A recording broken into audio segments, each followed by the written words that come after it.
بسم الله الرحمن الرحيم الحمد لله والصلاة والسلام على رسول الله وعلى آله وأصحابه ومن والاه. محترم مسلمانان ورونو، نن زمون سبق نمبر 1 دی په قاعده کې. اول په دې خبره باندې ځان پویول دي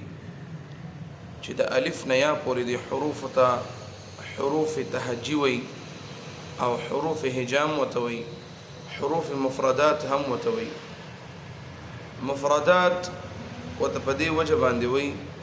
چې دا حروف ټول ځان ځان لدي،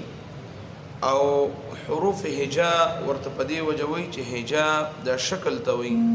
د هر یو حرف ځان ته یو شکل دی. او کله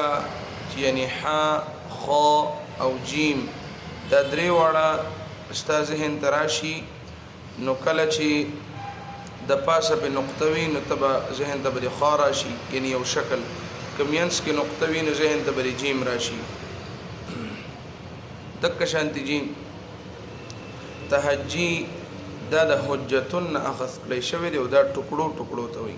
په دې خبره باندې ځان پویول پکار دي. دویمه خبره دا د حروف ټول 29 دي. په اوله زمانه کې د حروف چې کومو نو دا ویل کېده به 29، یعنی لیکل کېده به 28، او د حمزه د خپل شکل نو. که تاسو خیال کړئ همیشه به د الف د پاسه به یو وړوکی غوندې حمزه یا به د واو د پاسه حمزه یا به د یا د پاسه حمزه، یعنی حمزه به شکل الف، حمزه به شکل واو، او حمزه به شکل یا. نو بیا یو عالم خلیل بن احمد الفراهیدی رحمت الله علیه او د په دې عین باندې چې کوم دې مشق کو نو د وی ع نو بیا د هغه نه بعد چې کوم دې نو دا فرمایل وی نو چې کله او وی نو دک نه بعد د حمزه د شکل د ایجاد کو، یعنی د عین نه د لاندې کونډه کټ کا او دک شان د حمزه شکل چې کوم دې دا په وجود کې رااله. بل خبره جی دا یو خبره یاد ساتي چې دا حروف په دوه قسم باندې ویل کیږي.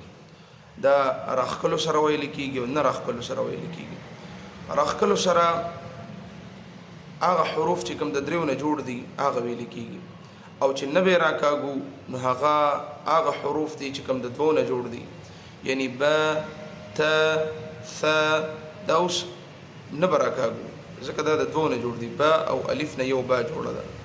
او جیم دا برکاږي یعنی جیم نو دا اوس د دریو نه جوړ دی، جیم یا او میم. که تاسو نه څوک تاسو کی چې دا الف دا هم د دریو نه جوړ دی، او حمزه دا خو د سلور نه جوړ دی. نو الف اوله خبره خدا لږی چې دا واضع وضع کړی داسې دی، یعنی الله جل شانه له طرفنا دا نازل شوی داسې دی. ځکه الله تعالی په قرآن کې فرمایي الف لام میم،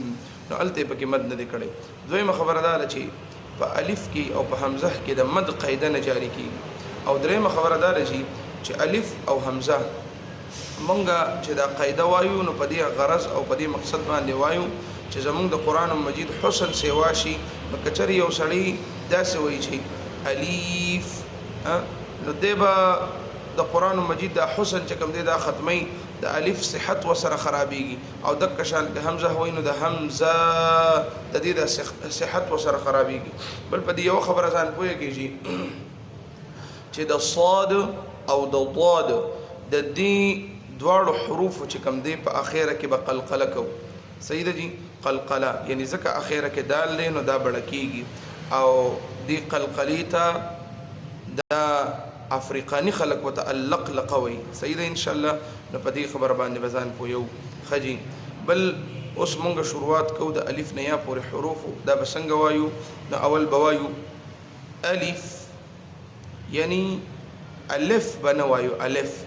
یا الف. اکثریت خلق دا شوی ندام غلط دي، لکه لام فا زیر لیف بالکل معروف خجی. الف لیف الف بیا ورپسې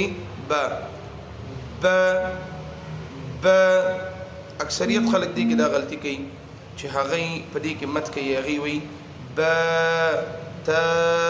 نو دون مت پکې نه دی پکار، ځکه چې د دې یو الف بل مد پکې یعنی مد اصلي دی پکې نه هغه مد اصلي مقدار عالمان فرمایي چې یو الف دی دا یو الف خو محض یو اندازه ده خو عالمانو د دې مقدار بیان کړی دی چې دوه ځله ته ووایې چې الف نو دا د یو الف مقدار دی د موږ به څنګه وایو با سخته بیا تا ام سخته تا بیا ورپسې ثا نرمه ثا بیا ورپسې جیم خو دې جیم کې د غلطي نه بزان ساتو چې چری داسې ونه وایو چې جیم یعنی پوزې ته پکې اواز نه بوزو بیا ح چې خوله په ډېره کولا ونه شي یعنی بعض خلک وایي ح دا غلطي ده ښه ح او دغه شان خا په خا کې خو ویل او خا ویل دا دواړه غلط دي خا ورپسې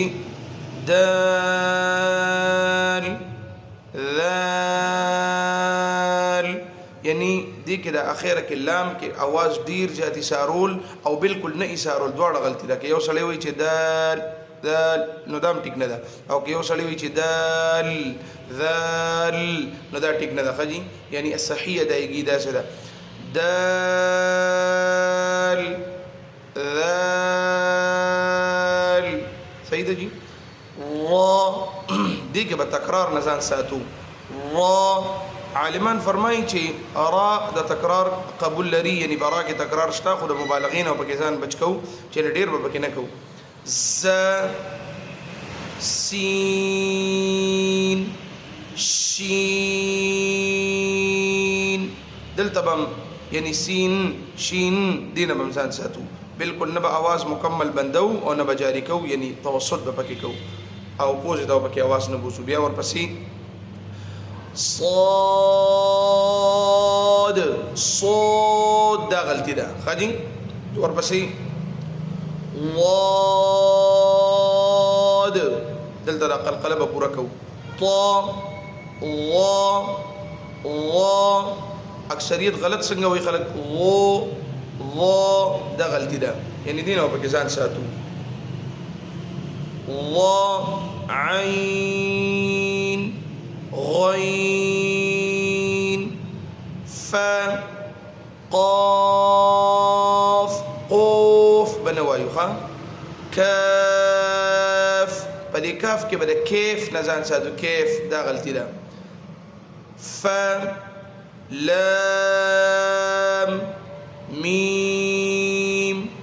نون واو ها همزه یا ان شاء الله الرحمن سبابا منغو تاسو سبق د اعوذ بالله او د بسم الله وایو بارك الله